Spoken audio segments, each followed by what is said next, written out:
Peito de lombo suíno, leve, saboroso.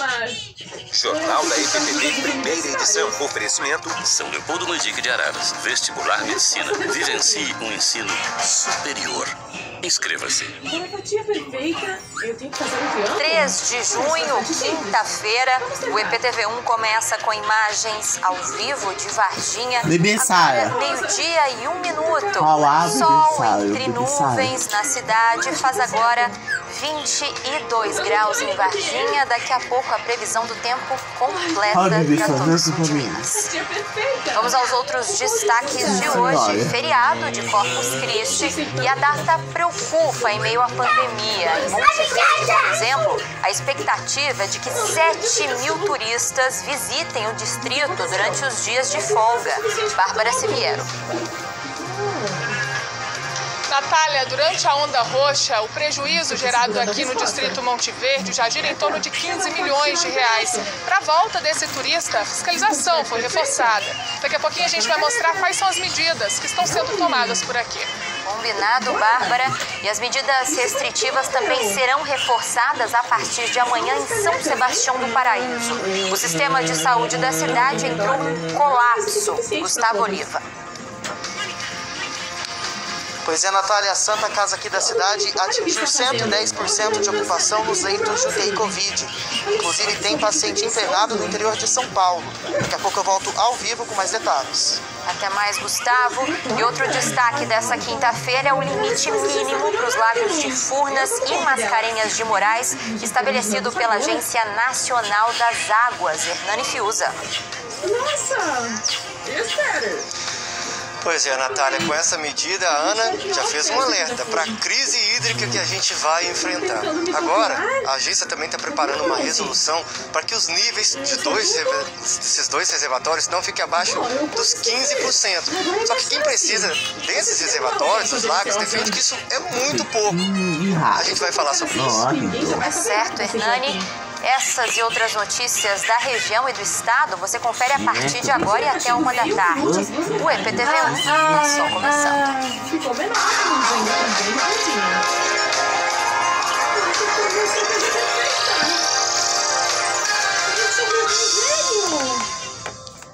A Agência Nacional das Águas decidiu estabelecer Desses reservatórios, dos lagos, defende que isso é muito pouco. A gente vai falar sobre isso. Tá certo, Hernani. Essas e outras notícias da região e do estado você confere a partir de agora e até 1 da tarde. O EPTV1 tá só começando.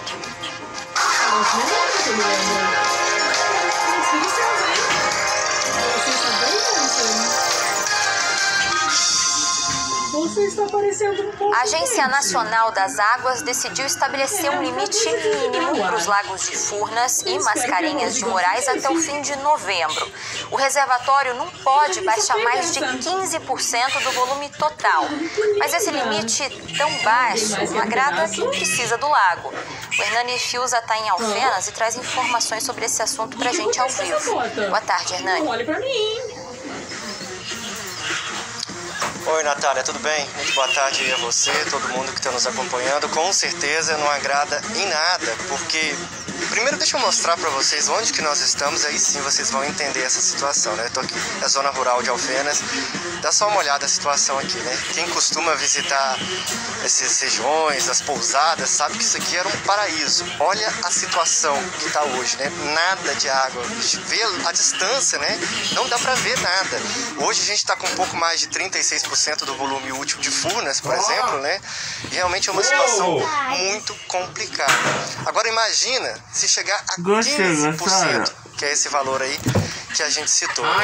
A princípio não tem um documento ainda, nenhuma resolução, mas a assessoria da Agência Nacional de Águas confirmou pra gente que essa resolução já está sendo preparada para que esse seja o volume mínimo, tanto de Furnas quanto da represa de Mascarenhas de Moraes, 15%.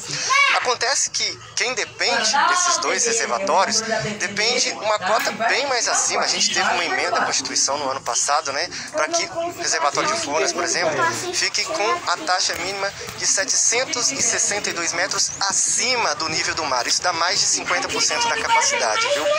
Só que esses 15%, sabe o que representaria?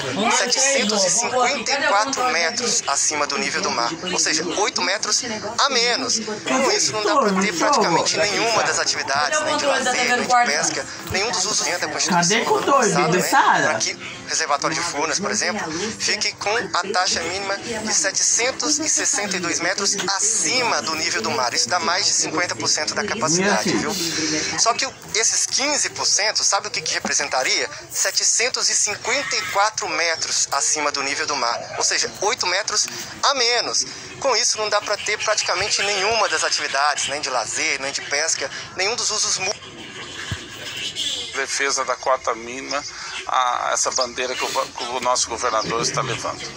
Então ontem nós estivemos olhando e isso aqui virou um mar de lamas. E nós gostaríamos de dizer para você que faz 9 anos que nós estamos com prejuízos incalculáveis. Tinha 76 funcionários, hoje reduzimos para 10, 12, estava com 5, 6, agora já tem 10, 12 funcionários. Então a gente está passando por uma dificuldade muito grande. Claro que o Lago de Furnas, né, é o principal atrativo de vocês, né? Como eu disse, a pousada fica aqui bem em frente. E hoje eu citei, né, a gente está com um pouco mais de 36% do volume útil em Furnas. O ideal que vocês defendem é realmente esse que foi na emenda da Constituição, né, de mais de 50% da capacidade. Isso é o necessário para vocês, para ter o turista de volta aqui? Não é o melhor, mas já ajuda muito e recupera bastante as nossas economias. Nesses 50 anos desde a represa foi inaugurada, nós tivemos uns 4 ou 5 esvaziamentos do lago. Agora, nesses últimos 10 anos, está direto. E quando essa água sobe, vem rapidamente, desce rapidamente, causa um desequilíbrio ecológico muito grande. Ainda tem esse problema também. Os animais que vão à procura de água gostam dessa beira do rio e de repente a água sobe e desce de novo, eles saem à procura de novo habitat e aí causa muito acidente, sabe? Nisso aqui a gente está citando o exemplo do seu Miguel, que está no setor de turismo, né, com a pousada dele, mas nisso a gente tem também quem tem a pesca esportiva, quem pesca profissionalmente para vender e esse é o sustento da sua família. Tem diversas outras atividades aí que são de turismo também. Muita gente, como o seu Miguel, que construiu pousadas aí desde que a represa foi feita, né? A pessoa antes às vezes tinha uma plantação, veio a água, então teve que se adaptar para ter um novo negócio. E agora esse novo negócio então é o que está comprometido, né? Está comprometido. E outra coisa, agora nós estamos com a falta de chuva muito grande, uma crise mas acontece que quando estava no período de chuva, Itaipu e todas as outras represas abaixo soltaram águas meses e meses aí, jogando essa água nossa fora. Eu acho que uma das causas é a hidrovia Tietê, que para manter ela a nível, pois não faz um trabalho de tirar umas pedras, ela está nos prejudicando e muito. Com certeza, seu Miguel, eu agradeço muito a sua participação com a gente aqui no IPTV1. E é isso, né? O que todo mundo defende, gente como o seu Miguel aqui, é que pelo menos haja o uso consciente, claro, dessa água e que haja também respeito com tanta gente que depende, né, desses lagos, não só de Furnas, mas também a represa Mascarenhas de Moraes. Volta aí com você, Natália. Pois é, Hernani, eu acho que o que precisa ser assimilado é que Furnas, por exemplo, foi criado o reservatório para gerar energia. Mas ele representa muito mais do que isso, representa a vida de muita gente, de muitos moradores desses 34 municípios que são abastecidos pelo lago. E é isso, né? O que todo mundo defende, gente como o seu Miguel aqui, é que pelo menos haja o uso consciente, claro, dessa água e que haja também respeito com tanta gente que depende, né, desses lagos, não só de Furnas, mas também a represa Mascarenhas de Moraes. Volta aí com você, Natália. Pois é, Hernani, eu acho que o que precisa ser assimilado é que Furnas, por exemplo, foi criado o reservatório para gerar energia. Mas ele representa muito mais do que isso, representa a vida de muita gente, de muitos moradores desses 34 municípios que são abastecidos pelo lago, né? E ver essa situação que a gente acompanha há pelo menos 10 anos, né? É bem triste. Obrigada pelas informações. Bom, ainda no Lago de Furnas, mas em outro ponto, está o repórter Tiago Luz, que traz pra gente a história da morte de um jacaré que virou caso de polícia. Conta pra gente, Tiago, boa tarde. É isso mesmo, viu, Natália? Boa tarde para você, boa tarde para o pessoal de casa. A gente fala aqui da beira da represa também, para quem conhece a região, fica entre o clube da ABB e a Prainha, região da Prainha. Foi bem aqui atrás, onde está esse monte de terra. Um jacaré foi encontrado ontem por pescadores e como ele já estava em avançado estado assim, de decomposição, eles acreditam, né, que ele já tinha morrido já há algum tempo, que gerar uma pena de 1 a 5 anos de prisão.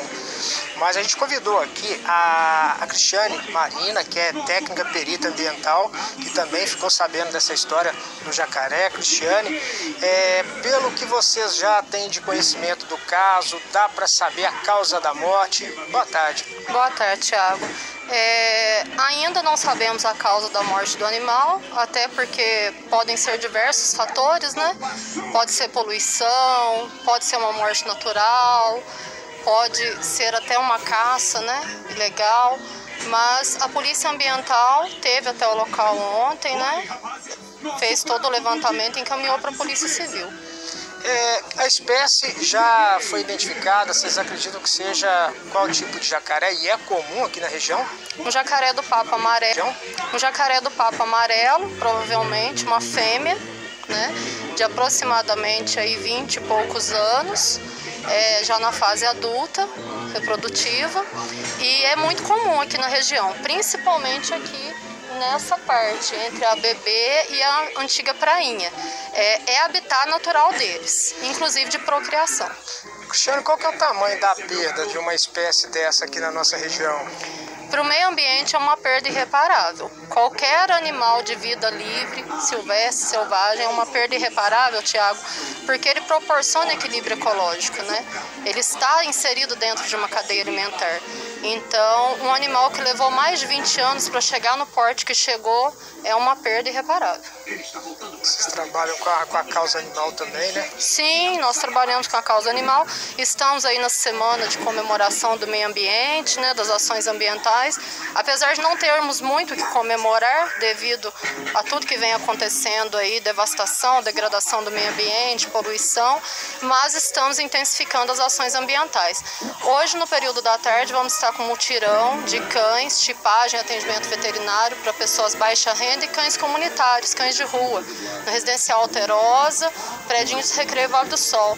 Lá nós vamos trabalhar a educação ambiental, Tiago, né? Falar um pouco sobre a questão aí do jacaré, sobre animais de vida livre e os pets. Tá certo, então fica aí todo mundo convidado, que é uma causa muito importante também. Muito obrigado, viu, pelas suas informações. Então é isso aí, Natália, o jacaré estava bem ali naquela região, foi encontrado aqui por pescadores.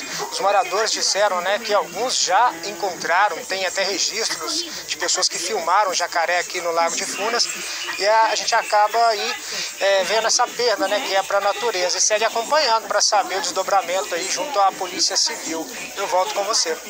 Mais uma perda para a natureza, além dessa seca, também a morte de animais, né, Tiago? Obrigada pelas informações. Monte Verde, distrito de Camanducaia, espera receber cerca de 7 mil turistas durante esse feriado prolongado de Corpus Christi. Autoridades afirmam que as normas de prevenção ao novo coronavírus serão seguidas para evitar contágios. Quem está lá em Monte Verde traz mais informações ao vivo é a Bárbara Siviero. Boa tarde, Bárbara. Boa tarde, Natália. Boa tarde para você que acompanha a nossa programação. O feriado prolongado de Corpus Christi que começa agora, né? Começou hoje aqui já em Monte Verde. Olha só, o movimento já está por aqui. Como você disse, a expectativa é receber 7 mil turistas. Vale lembrar que as pousadas e os hotéis só podem operar com 60% da capacidade, e uma das medidas foi a mudança na barreira sanitária. Olha, vocês estão vendo que ela está depois do portal, e eles dividiram ali entre o turista e o morador da cidade, também aquela pessoa que vai hospedar aqui e para aquelas que vão passar só o dia. Vamos começar então com o secretário de turismo aqui, o Bruno, porque durante a Onda Roxa, gente, eles tiveram um prejuízo já de 15 milhões de reais. Então esse feriado é uma esperança também aí, né, do pessoal da pousada para recuperar um pouco, porque para recuperar tudo isso, né, Bruno, vai ser necessário até o ano que vem, assim, de hospedagens, de todo mundo, de tudo funcionando por aqui. Boa tarde. Boa tarde a todos. Realmente, a Onda Roxa trouxe uma dificuldade muito grande para todos que vivem do turismo, e nós teremos aí um longo tempo aí para recuperar esse período que a gente perdeu e teve essa situação complicada, porém também entendemos a necessidade do período da onda roxa, tendo em vista os problemas de saúde, né? Mas, Bruno, a pandemia continua, a gente está numa fase muito crítica da doença, principalmente aqui no sul de Minas. É uma dificuldade muito grande para todos que vivem do turismo e nós teremos aí um longo tempo aí para recuperar esse período que a gente perdeu e teve essa situação complicada, porém também entendemos a necessidade do período da onda roxa, tendo em vista os problemas de saúde, né? Mas, Bruno, a pandemia continua, a gente está numa fase muito crítica da doença, principalmente aqui no sul de Minas. É o momento de voltar com o turismo? Vocês estão seguros com isso? A gente fala que não é uma questão de momento. É uma questão de trabalhar com seriedade, responsabilidade e segurança. Nós endurecemos as regras sanitárias, fizemos uma barreira sanitária diferenciada, dividindo os turistas hospedados, não hospedados, o morador, para poder ter um controle melhor. Sabemos exatamente no momento que quisermos quantos turistas tem aqui dentro para poder fazer um controle e ter uma tranquilidade.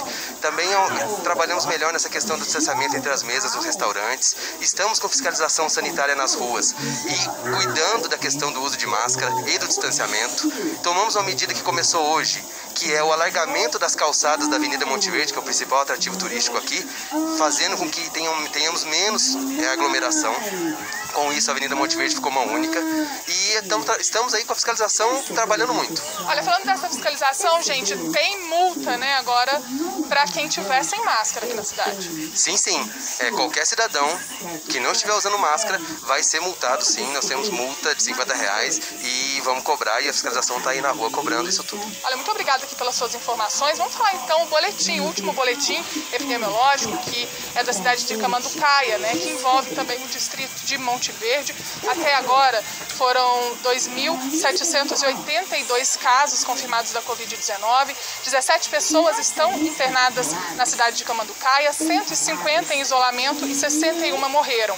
O boletim, como ele engloba também aqui o distrito de Monte Verde, dessas 2.782 pessoas, até agora 363 foram de Monte Verde. E no momento, ontem, foram mais 20 casos e desses 20 novos casos, 6 são daqui de Monte Verde. Então vale aí. Sem máscara passando, então a gente espera que as pessoas tenham consciência, espera que a fiscalização seja feita, porque como a gente vem mostrando já há alguns dias, o sistema de saúde aqui no sul de Minas está entrando em colapso, então não é brincadeira. Obrigada pelas informações, Bárbara. Em Muzambinho, um clube recreativo de 3 andares está preocupando. Parte da estrutura cedeu. João Daniel Alves traz as informações pra gente. Boa tarde, João. Vamos fazer? Vamos escrever? Oi, Natália, boa tarde para você, boa tarde a todos que nos assistem. Pois é, o clube, né, o prédio do antigo Clube Recreativo de Muzambinho é um dos prédios mais tradicionais da cidade. Funcionou no início, né, quando foi construído, como um importante ponto de encontro político, foi sede de um partido político, chegou a receber um presidente da República como visitante aqui na cidade, Jânio Quadros, quando esteve nesse prédio que funcionava, como eu disse, como sede de um partido político e depois transformou-se no Clube Recreativo, um dos mais tradicionais da região, um dos pontos de encontro aí que reuniu a juventude não só de Muzambinho, mas de toda a região durante décadas, mas nos últimos 10 anos já não tinha mais nenhuma atividade nos 2 pisos superiores. No piso inferior funcionam lojas, né, estabelecimentos comerciais, mas sem atividade nos 2 pisos superiores. O prédio, a estrutura foi se deteriorando. Em 2015 nós estivemos na cidade, mostramos os claros sinais de abandono e esse ano, em menos de 40 dias, 2 grandes sustos para os moradores aqui da cidade. No final de abril, o telhado desabou e essa semana o beiral também desabou. Parte do beiral ficou retida numa sacada que há lá em cima, mas uma parte chegou a cair na calçada. Por sorte, ninguém passava no local, senão teria sido um acidente grave registrado aí por conta desse desabamento. Eu e o Marcelo Rodrigues, nós chegamos mais cedo hoje aqui na cidade e preparamos uma reportagem contando um pouco mais dessa situação. Se já era um problema, agora um problema ainda maior. Vamos acompanhar a reportagem. Esta semana, os moradores de Muzambinho foram surpreendidos. Quase todo o beiral do prédio do Clube Recreativo se soltou. Parte caiu na calçada. Ninguém foi atingido. No final do mês de abril, o telhado aqui do antigo Clube Recreativo de Muzambinho já havia desabado. Na época, o Corpo de Bombeiros e a Defesa Civil estiveram no local e isolaram a calçada para evitar acidentes. E todo o prédio foi interditado. O desabamento do telhado também atingiu parte da Câmara de Vereadores, que fica logo ao lado. Desde então, então, a Câmara também foi interditada. A Câmara ficou interditada parcialmente, né, pelos bombeiros, pelo engenheiro da Prefeitura, porque na verdade sofreu alguns danos e o clube ele é ao lado da Câmara, então corre o risco de desabar as paredes em cima da Câmara Municipal, né? O Legislativo comunicou ao Ministério Público, né, pedindo alguma providência, e nós estamos esperando, né, a decisão do Ministério Público sobre a questão. Construído em 1948, o Clube Recreativo de Muzambinho foi um dos mais tradicionais pontos de encontro da região. Hoje, há 2 lojas no piso inferior e a lanchonete que pertence ao Antônio. Há mais de um mês, o comerciante está parado. Está interditado, eu preciso trabalhar, porque eu tenho 5 funcionários registrados, eu pago R$3.000 de aluguel, pago R$2.000 de luz, fora os outros impostos, e eu estou sem, não sei como fazer. Vai atrás de um joga a gente para outro, joga para outro, e ninguém, não aparece os culpados, não aparece os donos. A parte de baixo tem dono, mas as 2 partes de cima não tem dono, a gente não sabe quem que é. O primeiro piso pertence a 2 famílias da cidade, mas há uma briga na justiça para saber quem são os proprietários dos 2 andares superiores, que já foram administrados pelo antigo clube recreativo e também por um grupo da terceira idade. Os 2 grupos já não existem mais e há mais de 10 anos o clube está abandonado. Uma das famílias responsáveis pelo andar inferior contratou um engenheiro que esteve hoje pela manhã na obra. A ideia é iniciar a retirada dos entulhos e fazer a sustentação necessária para evitar novas quedas. Esse entulho e tudo, e também tirar o que está com risco. Os berais que estão com risco, a gente tirar. Aí depois disso é que vocês começariam a discutir o que fazer para... fazer com o prédio. Uma cobertura, por exemplo? Cobertura, vamos tirar o risco da população, né? Essa é a ideia nossa. E isso dá para fazer num tempo até curto? Como é que vocês... A gente acredita que em um mês, acredita que faz sim. A Prefeitura informou que apenas interditou e isolou o local, como medidas emergenciais, e agora aguarda um posicionamento do Ministério Público.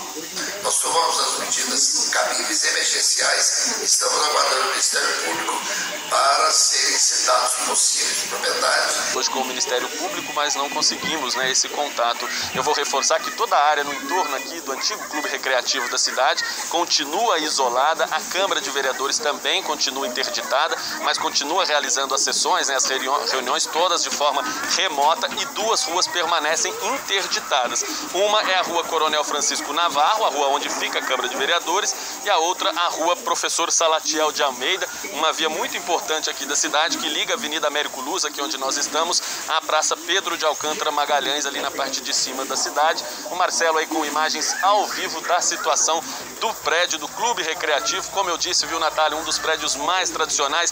Todo mundo com quem a gente para e conversa aqui na cidade tem alguma história ligada a esse clube, né, a esse prédio aqui na cidade. Agora, infelizmente, encontra-se nessa situação, mas com certeza a gente vai continuar acompanhando essa história para saber qual vai ser o desfecho do antigo Clube Recreativo aqui de Muzambinho. Eu volto com você. Com certeza, João. Obrigada. Bom trabalho.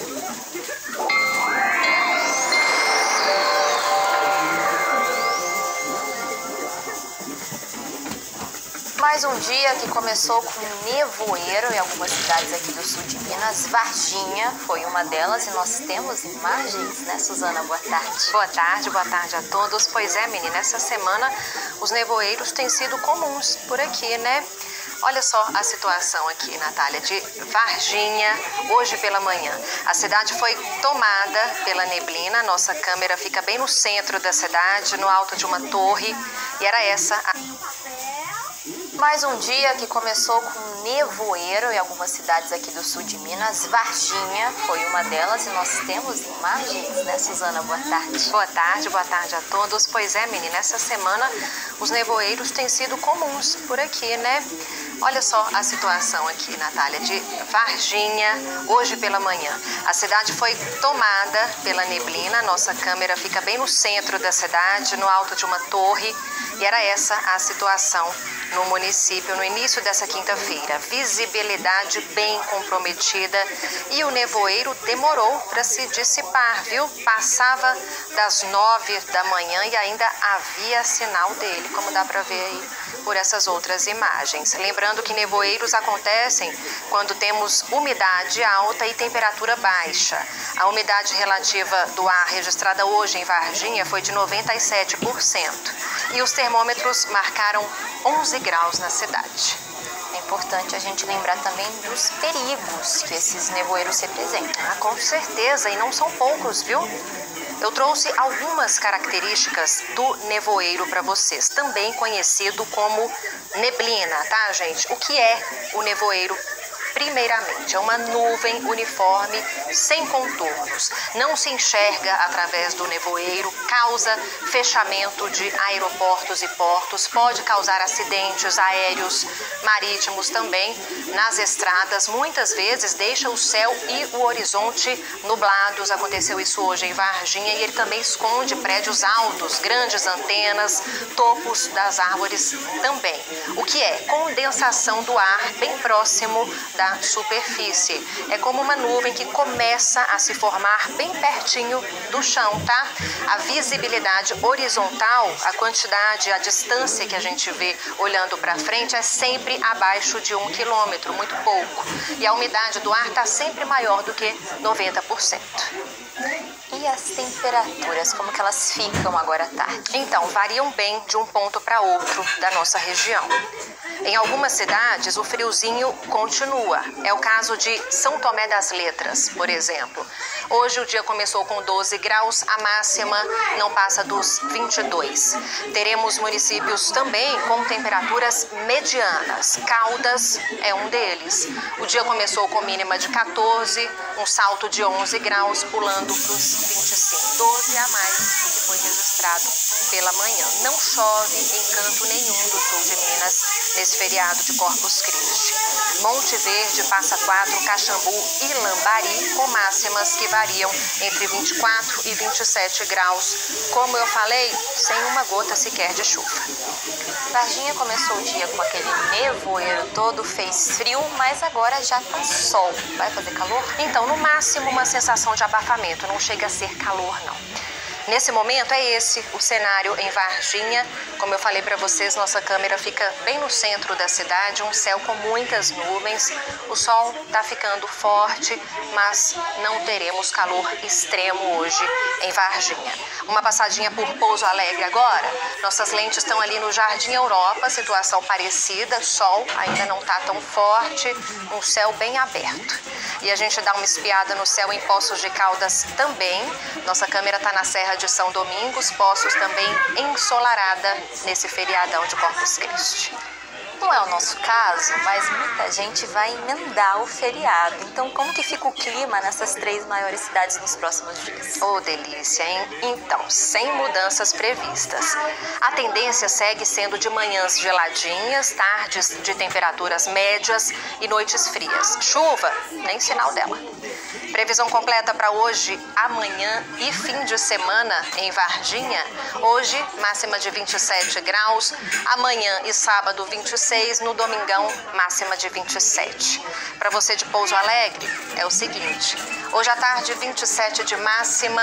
Sexta e sábado, 26. Domingo, 27. Tudo muito parecido. Boa tarde. Agora, meio-dia e 29 minutos, primeira pausa no EPTV1. E na volta a gente fala sobre a situação preocupante em São Sebastião do Paraíso. A cidade está em colapso no sistema de saúde e a partir de amanhã vai implantar medidas restritivas mais rígidas. Os detalhes eu te conto já já. Oi, gente, bom dia! Hoje é feriado, mas aqui no Globo Esporte não tem descanso não, viu? Nessa quinta-feira a gente vai falar muito de Copa do Brasil. O Cruzeiro enfrenta a Juazeirense hoje à tarde no Mineirão e nós vamos trazer as últimas informações do time do técnico Felipe Conceição para você. Ontem o América ficou no empate sem gols com o Criciúma no Independência, acabou frustrando demais a torcida, isso porque o Coelho desperdiçou um pênalti ali no comecinho do jogo. Rodolfo mandou para fora.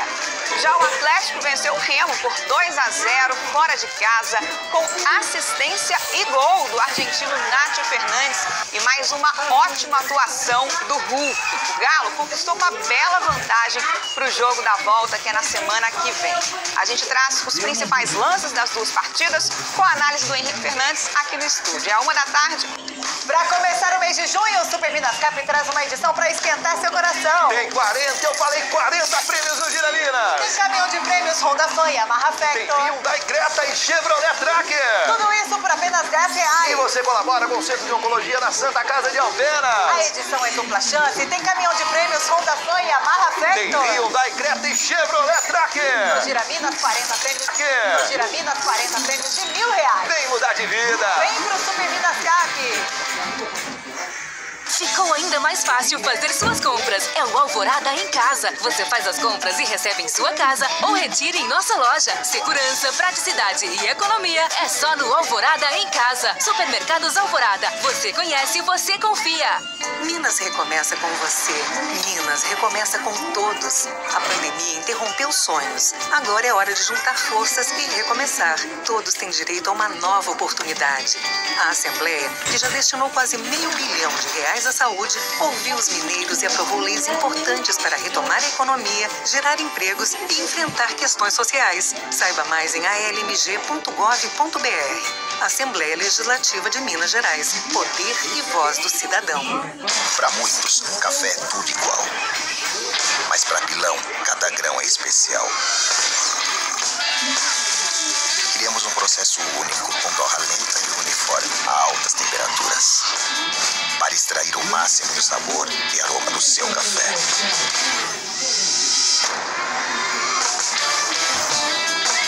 É daí que vem a força que te dá força. Café Pilão, o café forte do Brasil. O primeiro desfile de Victor Valentim vai brilhar com presenças ilustres na plateia.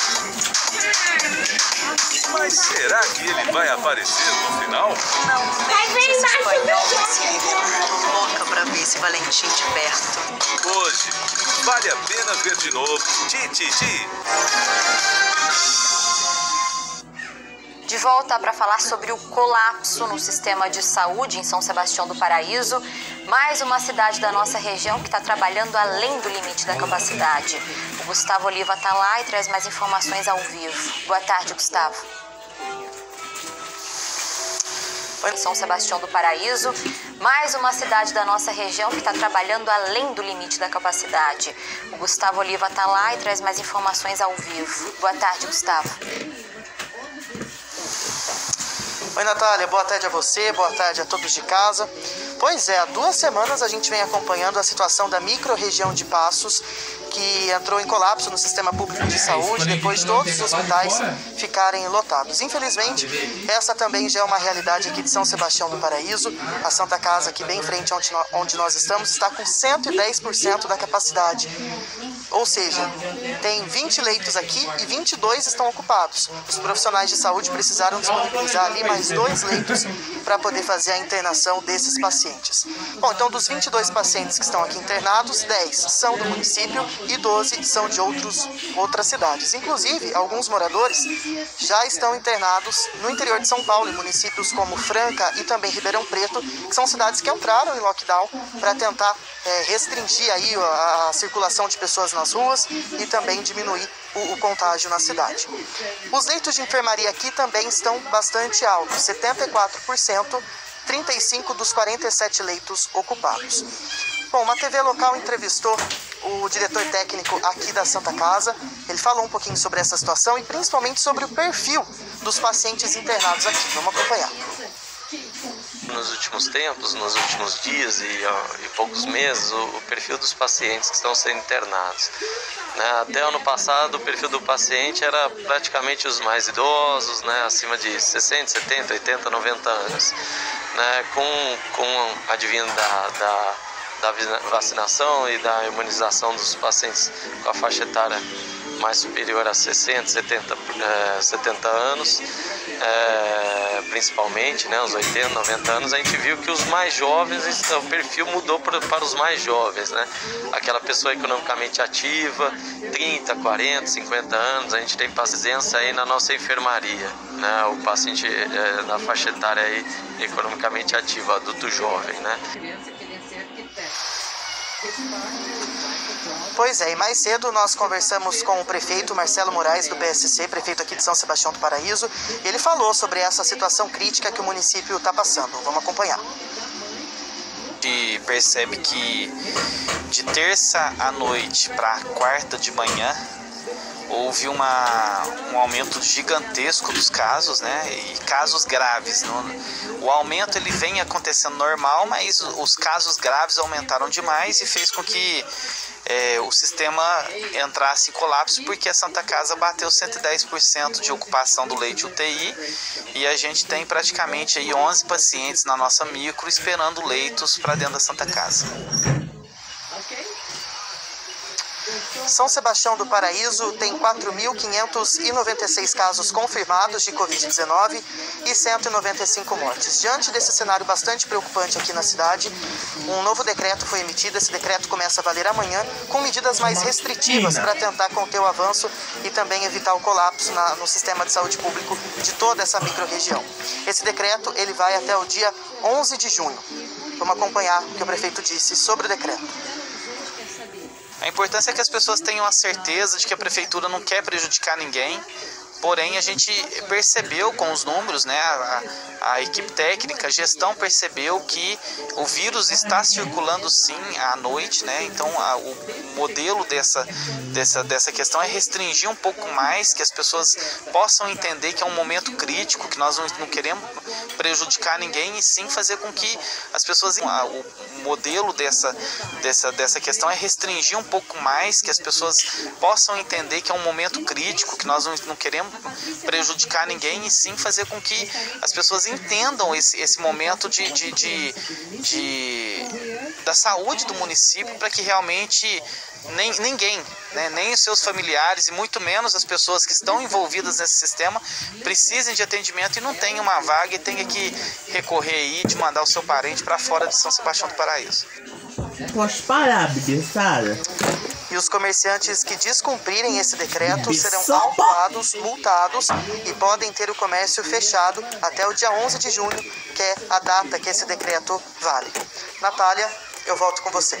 Obrigada pelas informações, Gustavo. E no IPTV2 tem uma reportagem completa detalhando mais sobre esse decreto que começa a valer amanhã em São Sebastião do Paraíso. Bom, diante de todas essas notícias preocupantes, um possível novo transtorno surgiu.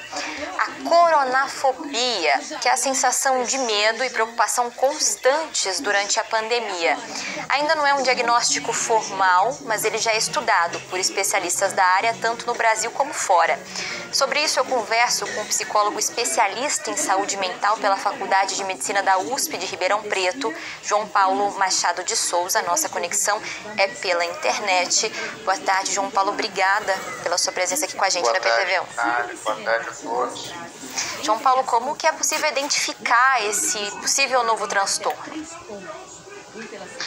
Bom, como no caso de todo transtorno mental, são transtornos que alteram o comportamento, né? Então, no caso da coronafobia, está sendo falado que as alterações de comportamento vão no sentido da pessoa atribuir um valor excessivo a qualquer sinal fisiológico menor. O que significa isso? Eu tenho uma dor de garganta simples, a pessoa já cria pensamentos catastróficos sobre aquilo, né? Sente como se tivesse com sintomas da contaminação grave pelo coronavírus, tem muito pelo coronavírus, tem muito medo de que pessoas ao redor sejam contaminadas e de que coisas catastróficas como perda do trabalho ou nunca mais voltar a uma realidade conhecida vão acontecer. Todo mundo tem um pouco disso, obviamente, né? Faz parte do comportamento normal. Mas a identificação da coronafobia acontece quando esses medos passam daquele limite considerado normal e passam a afetar o dia a dia da pessoa, ou seja, passam a atrapalhar o relacionamento com as pessoas próximas, com o trabalho ou a escola ou universidade, por exemplo. É bem complicado, a saúde mental de todo mundo está muito afetada nesse momento, né? Mas tem um jeito da gente prevenir essa coronafobia? A prevenção em transtornos mentais, ela é um conceito complicado, que envolve todo transtorno mental. A gente acredita que tem uma origem genética, uma origem pessoal individual, que é da própria personalidade, e gatilhos ambientais, que seria, por exemplo, uma pandemia.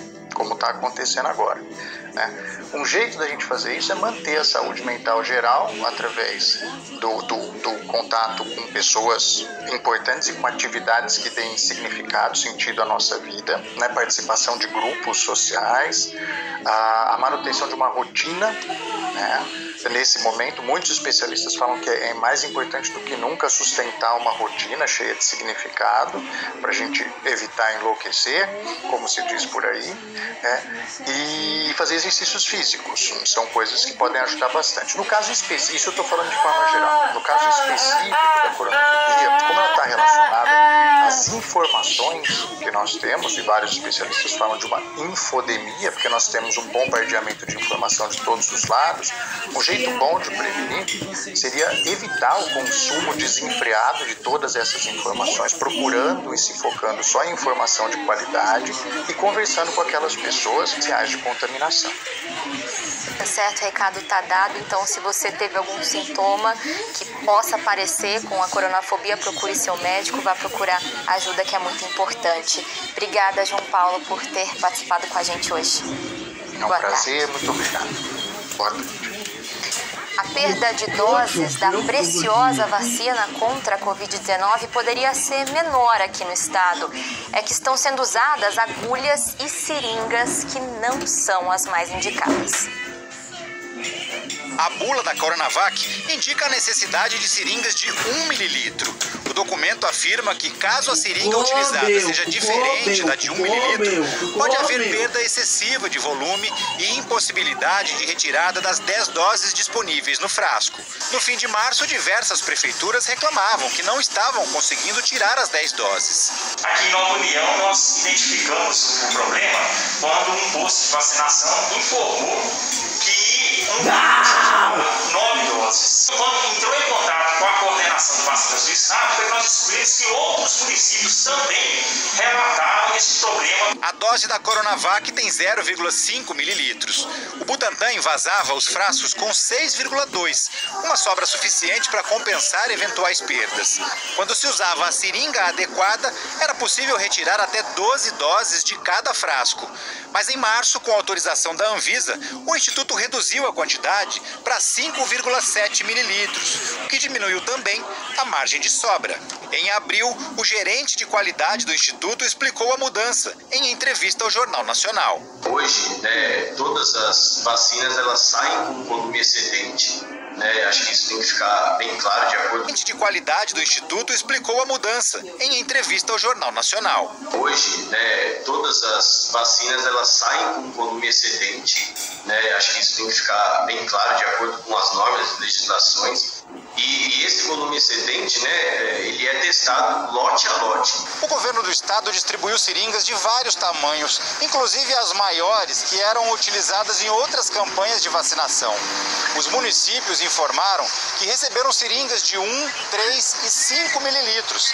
E essas duas maiores têm mais chance de desperdício. Por isso, os profissionais de saúde nem sempre conseguem tirar 10 doses de cada frasco, como era planejado. Durante a aplicação de uma vacina, sempre sobra um pouco do imunizante dentro da seringa, no espaço entre a ponta dela e a agulha, chamado de volume morto. Nas comuns, em média, 3% do líquido fica nesse, que é a parte que empurra a vacina para fora. Em setembro do ano passado, antes mesmo que as vacinas estivessem aprovadas na Anvisa, o governo de Minas anunciou a compra de 50 milhões de seringas para distribuir aos municípios. As seringas que eu tenho agora, que foram compradas antes das vacinas chegarem, eu tenho que determinar para os municípios quais são as vacinas que podem ser usadas com as seringas que foram compradas. Que mais indicam a gente que estamos tendo perdas realmente de doses, porque a seringa não é recomendada pelo fabricante do laboratório específico de cada vacina.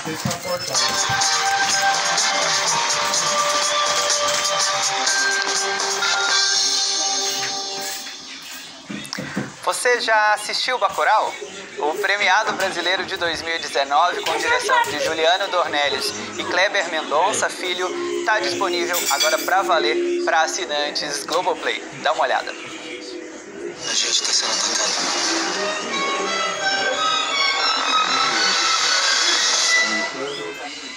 No sertão brasileiro, a comunidade Bacurau perde Dona Carmelita, uma moradora respeitada por todos. Sua avó. Parece que ela sabia.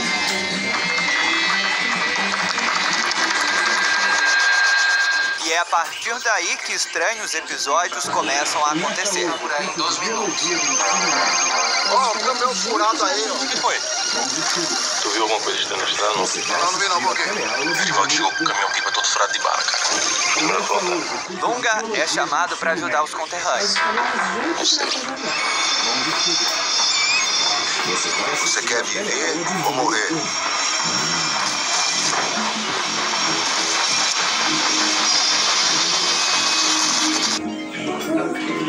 Se for, vá na paz.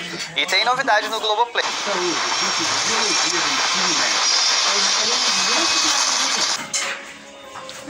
Se for, vá na paz. E tem novidade no Globoplay. Além da Juliette Freire como embaixadora anunciada hoje, agora há pouco, tem mais estreias lá no catálogo. Dá uma olhada. Para começar, tem o especial Remix em Pessoa. Jô Soares declama poemas do escritor português Fernando Pessoa. Os textos são embalados por músicas escolhidas e executadas em diversos ritmos, como o hip hop, o rock, o jazz e a valsa. Nunca se pode comer frio.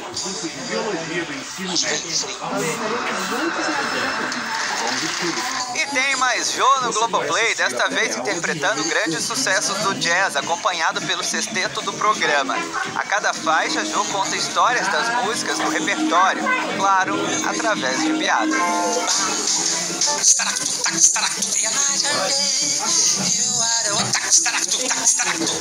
Ainda na música estão disponíveis as 6 temporadas de Glee, as histórias do coral da escola McLean, que é formado por jovens nada populares, mas um professor otimista lidera o grupo que precisa superar inúmeros desafios para retornar aos seus dias de glória.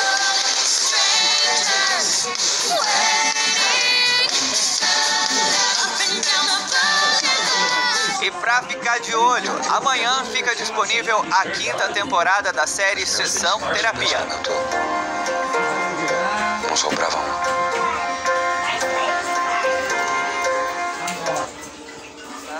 Essa tá de arrepiar. E a estreia no cinema tá boa pra quem gosta de terror.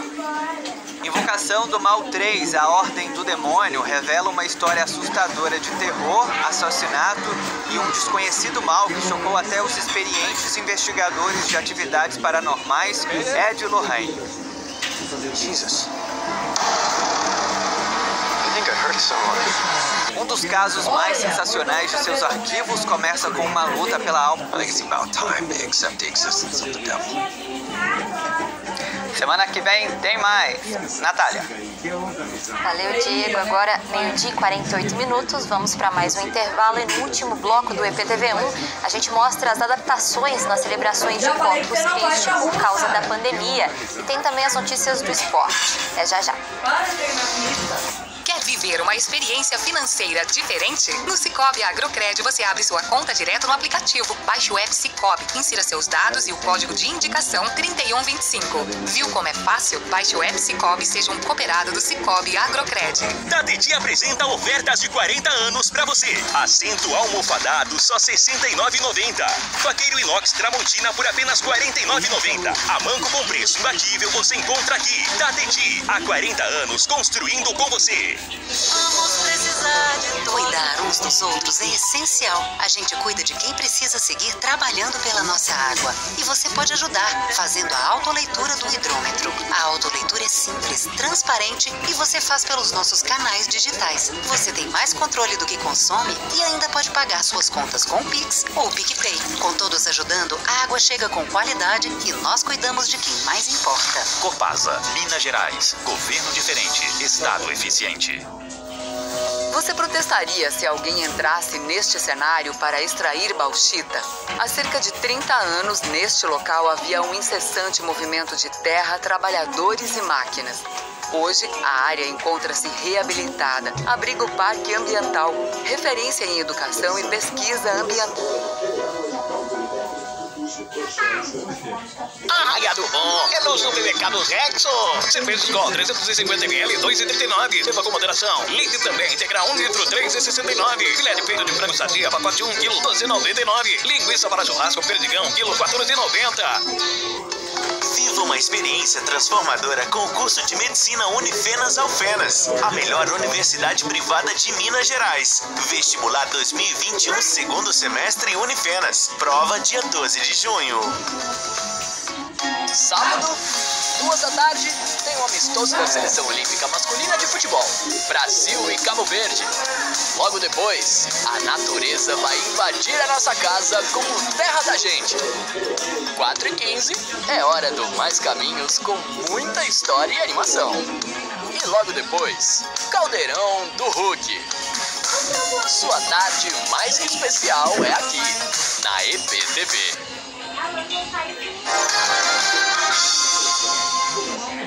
Hoje é feriado de Corpus Christi, dia em que os católicos celebram a Eucaristia. Em outros tempos, as ruas estariam cobertas de tapetes coloridos, mas pelo segundo ano as celebrações foram adaptadas. Quem traz os detalhes ao vivo é o Lucas Magalhães. Boa tarde, Lucas. Oi, Natália. Boa tarde para você e também boa tarde para você que está nos acompanhando no EPTV1. Sim, feriado nacional, feriado religioso, né? Porque os católicos hoje celebram o Corpus Christi, uma expressão em latim para lembrar o corpo de Cristo. O corpo de Cristo, na celebração católica, né, representada, né, na figura da Eucaristia, um dos principais sacramentos que os católicos celebram, e hoje, então, é por conta disso que o feriado está marcado, especialmente nesse ano de pandemia, claro, por conta disso que o feriado está marcado, especialmente nesse ano de pandemia, claro, por conta de celebrações que estão feitas remotamente. Os tapetes, na maioria dos casos, estão dentro das igrejas, como aconteceu em Passos. Vai entrar umas imagens aí para a gente falar de Passos. A tradição dos tapetes foi levada para dentro da igreja de Nossa Senhora Aparecida, no bairro Cangeranos.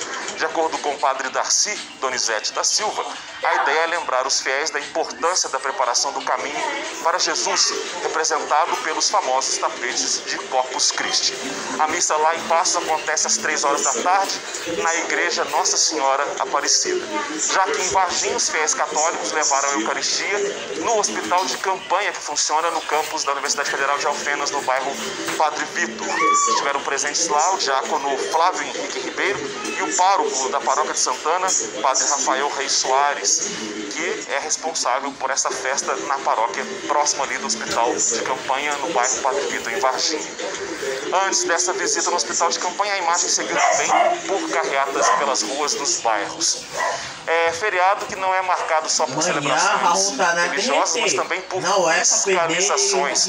Só ontem à noite, 100 estabelecimentos em Varginha foram fiscalizados através de agentes da Vigilância Sanitária do município. 17 denúncias chegaram até as equipes da vigilância, 7 interdições foram realizadas, interdições em bares, restaurantes e também em um campo de futebol, veja só. 27 multas foram aplicadas em bares, conveniências, né, lojas de conveniências, também mercearias e em academias.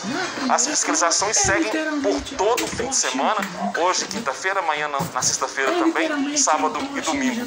E você que é aqui de Varginha pode ajudar as fiscalizações através de denúncias anônimas. O endereço, aliás, melhor dizendo, o WhatsApp da fiscalização aparece na base da tela, que é o 35 99107 4735. É feriado, mas também é hora de se cuidar sem aglomerações. Natália. É isso, Lucas. Obrigada.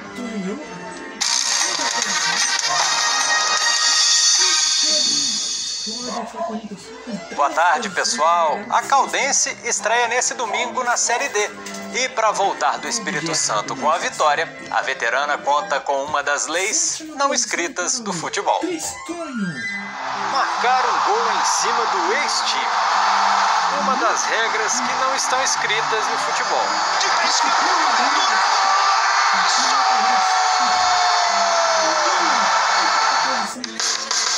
A famosa lei do ex é a aposta da Caldense para se dar bem para cima do Rio Branco. Isso porque o Danilo Mariotto, atacante da veterana, já jogou na equipe capixaba em 2019. É uma equipe muito forte, né? esse privilégio de novo de poder voltar lá no Kleber Andrade, poder enfrentar eles. Mas agora estou do outro lado, né? Tô defendendo o escudo da Caldense. E a gente tá feliz, cara. Estamos fazendo uma boa pré-temporada. A gente tá se dedicando bastante aos treinos. Creio que vai ser um grande jogo.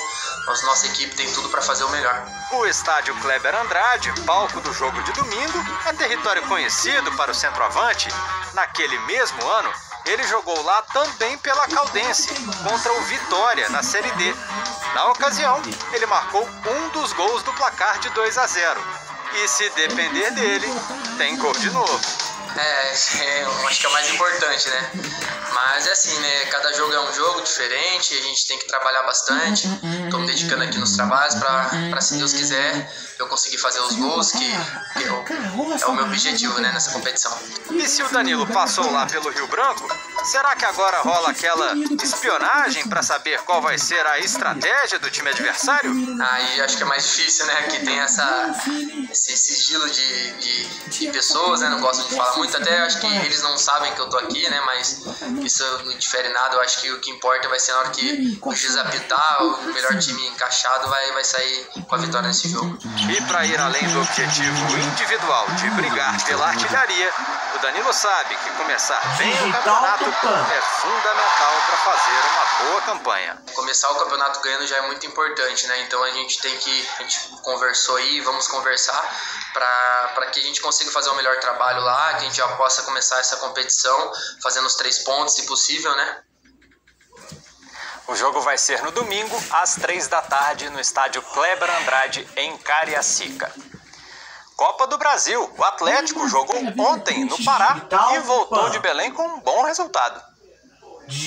O Galo visitou o Remo no estádio Baianão no jogo de ida da terceira fase da Copa do Brasil. O time mineiro saiu na frente no primeiro tempo. Nátio deu esse bolão pro Johan bater cruzado, 1-0. Ainda no primeiro tempo, o Hulk puxou o contra-ataque sozinho.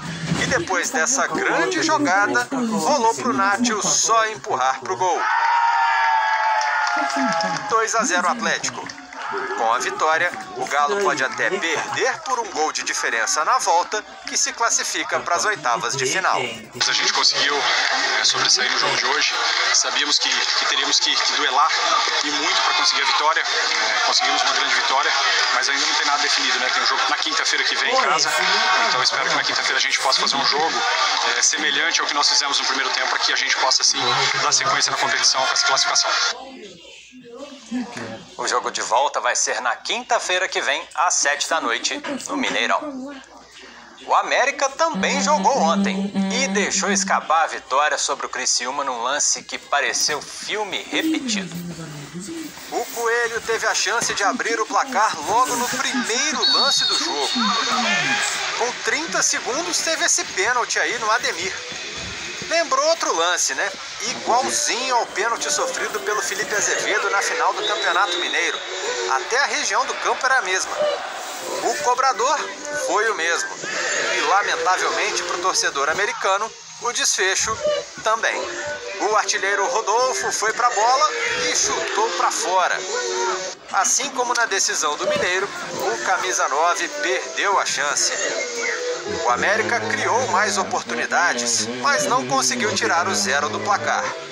Novo empate em 0-0 na volta, como na decisão do Mineiro, o camisa 9 perdeu a chance. O América criou mais oportunidades, mas não conseguiu tirar o 0 do placar.